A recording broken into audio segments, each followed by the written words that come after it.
So hello everyone, Happy New Year and welcome to another week of Soulfully Guided. I'm your show host, Carmel-Anne. You're welcome to look at our website, which will be in the bio, but if you're listening, that's soulfullyguided.com. Excuse me. So, first of all, I wanted to say, and you'll always hear me say thanking A1R Psychic Radio and Moonstruck TV, our network. Really happy to be entering another year with you. And please do check out our host. If you're into podcasts, there's a plethora of fantastic and talented people with all different skill sets and beautiful hearts that have a lot to contribute to the network as hosts. So check out you're welcome to watch all my shows, which I would love, and any other guests that may interest you. So we're doing a gifted children series, so we won't be going into a caller today, but as you know, I'm sort of part of my goal of 2024 is to present without feeling the safety of notes and being comfortable to express my knowledge, which is kind of deep because it means I have to unjumble my head while we're on air, and I'm not quite there yet, so bear with me. I have no idea what we're going to say, and I had this huge dance off after I cleaned the toy room, and I have had no chance to think of what I'm going to say, but I'm going to share a story that happened to me, another story that happened to me as a gifted child, and I'll just wing it from there. Dave, our producer, if you let me know how I'm going with time a bit more frequently, so I don't cut every one off from like the heart of what I'm going to say. And I'm a bit rattled because I've been trying to clean my children's toy room, and it's the Christmas break, it's the holidays, and they're home. So it was like a deep undercover operation, smuggling toys out of the house. So if you see this, it was full on. I don't know what I was thinking to all the parents and guardians and people that raise and live with children out there.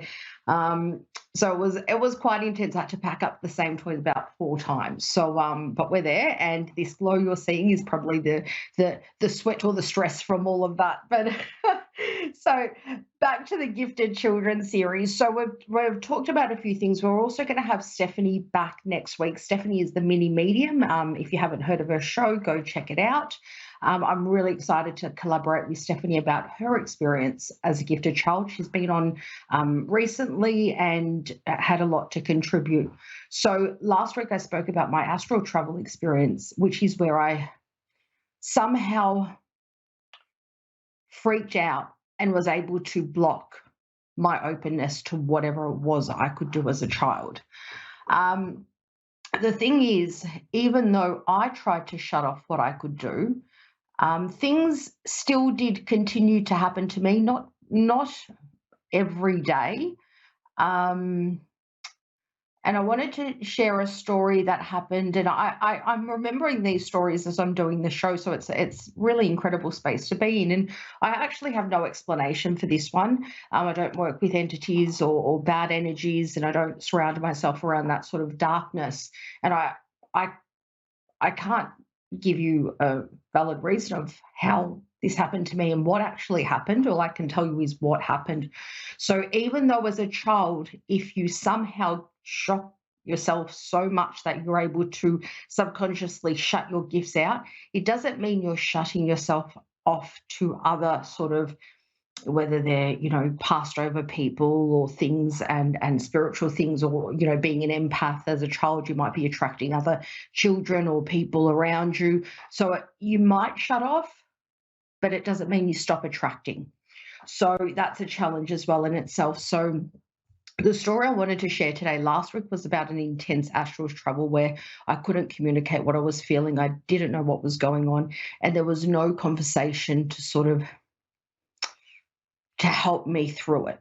And that's not to the fault of the parents. It was just a challenging situation where there was a breakdown in what I was able to communicate and say and comfortably share what was going on, to basically understanding it. And it would have made life a lot easier. So, in today's show, I wanted to say there was this one instance where my mum was was feeling sick, so she was laying down. It was only her and myself in my home. So last week I spoke about I'm not a dates person, but I would have been about between 6 to 8 when the astral travel experience happened. I'm talking about an experience now when I was about 13 or 14. So I was in high school, and mum was sick. It was just us two at home. So I decided to clean the house, which didn't have to do too often, but I was really proud of myself. And I went for it. I vacuumed, I cleaned up everything. Um, and I went to the kitchen, which was the last room, and I finished the kitchen, and then I popped the chairs. You know when you sweep and mop the floor and you put the chairs upside down on top of the table so they can sit nicely while you're sweeping and mopping. Now, it wasn't a very big house. It was a nice size, but not huge that you wouldn't hear a sound from the other side of the house, or the sound that I didn't hear that I'll tell you about. So, even though I didn't identify with my gifts, nothing like this has really happened another time or before then. So I was so proud that I'd cleaned the house. It took a little while, so I didn't mind, sneaking into my mum's room and saying, "Hey, mum, I cleaned the house." Now, we were the only two home, as I said. I still had the table, the chairs on top of the table because I wanted the floor to dry, and they were placed neatly there. There was not a sound. As I woke my mum and said, "Please come take a look. I've cleaned the house. I'm surprised, and so hopefully you don't have to do anything when you wake up." And she came to look around the house, and she was really happy with having cleaned. Like I said, I didn't have to clean too often. So when we got to the kitchen, I can't explain what happened, but the chairs had been thrown like really roughly. It looked like they'd just been thrown all around, the kitchen. And